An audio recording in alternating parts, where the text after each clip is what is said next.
இனிய காலை வணக்கம் அன்புக்குரிய மாணவர்களே. இது உங்கள் professor R Surendran from government college of technology. இன்றைக்கி என்ன பார்க்க போகிறோம்னா, ஒரு அற்புதமான திருக்குறள் பார்க்க போகிறோம். என்ன திருக்குறள் அப்படின்னா, கோளில் பொறியில் குணமிலவே என் குணத்தான் தாளை வணங்கா தலை. இந்த குறளுக்கான விளக்கம் என்ன அப்படின்னா, நம்ம இது பார்க்குறோம்.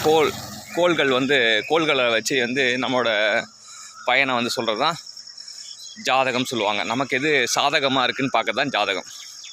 ஸோ அந்த மாதிரி கோள்களை வச்சு நம்ம ஒரு சில விஷயங்களை நம்மளால் கணிக்க முடியும். அந்த காலத்திலலாம் போருக்கு எந்த நேரத்தில் போகிறது, யார் போர் புரியுறது, ஸோ அந்த மாதிரி யார் தலைமை தாங்கிறது எல்லாமே இந்த கோள்களை வச்சு ஒரு இது பண்ணுவாங்க. அதை சரியாக தான் இருக்கான்னு பார்ப்பாங்க.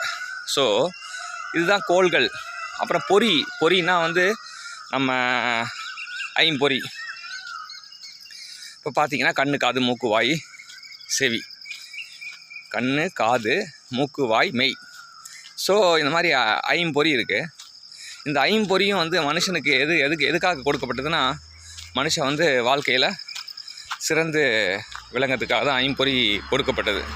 ஆனால் வள்ளுவர் பெருந்தகை என்ன சொல்கிறாருன்னா, கோள்கள் இல்லை பொறிகள் இது எல்லாமே நமக்கு பயனற்றது தான். எப்போ அப்படின்னா, எண்குணத்தான் தாளை வணங்கா தலை. ஒரு எண்குணத்தான்றவன் இறைவனுக்கு ஒரு 8 குணம் வரையறுத்திருப்பாங்க.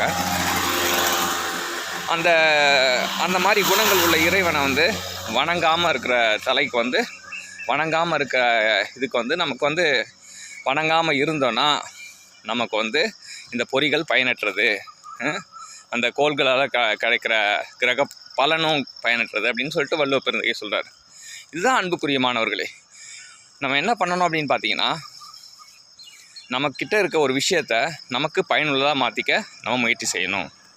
ஸோ அப்போ என்ன பண்ணணும், நம்ம அனுதினமும் வணங்கணும். வணங்குதல்னால் என்னென்னா, ஒரு விஷயத்தை அப்ரிஷியேட் பண்ணுறது தான் வணங்குதல். ஒரு படிக்கிறோம் வச்சிங்களேன், ஏதோ ஒரு கருத்தை நம்ம அப்ரிஷியேட் பண்ணுறது வணங்குதல் அப்படின்னு சொல்லலாம். அதுக்கப்புறம் அந்த விஷயத்தை தொடர்புபடுத்து தான் வணங்குதல். ஸோ அதுதான்.